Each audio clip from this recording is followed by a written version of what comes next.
महिला ने बस हल्के से अपनी कोड़ा लहराया, लेकिन अप्रत्याशित रूप से आदमी की तलवार तुरंत ढीली पड़ गई। इसके पहले कि वह कुछ समझ पाता, महिला ने तुरंत फिर से उस आदमी पर कोड़ा चला दिया।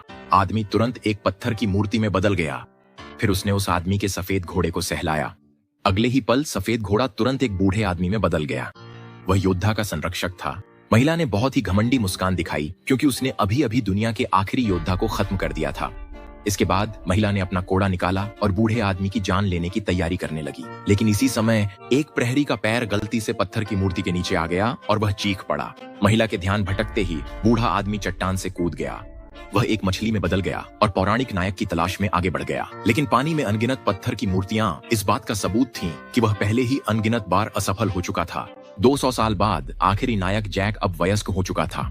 हालांकि ऊपर से देखने पर जैक ने अपनी मानसिक शक्तियों के जरिए कई प्रशंसक बना लिए थे, लेकिन असल में उसके पास कोई जादुई शक्ति नहीं थी।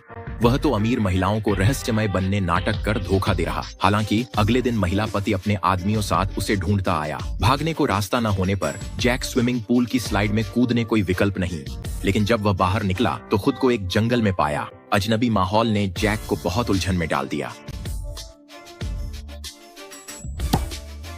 हालांकि अगले ही पल एक बूढ़ा आदमी अचानक उसके पास प्रकट हो गया। उसने जैक से कहा कि वह महान योद्धा है, लेकिन जैक को उसकी बातों पर विश्वास नहीं हुआ। उसने फोन उठाया और सिग्नल पाने की कोशिश की। जैक ने देखा कि वह आदमी पीछा कर रहा है।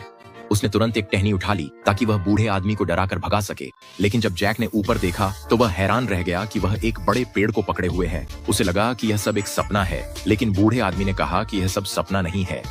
ये कहने के बाद उसने जैक को उसके पिता की निशानी सौंप दी। लेकिन इसी समय एक तीर अचानक बूढ़े आदमी को लग गया।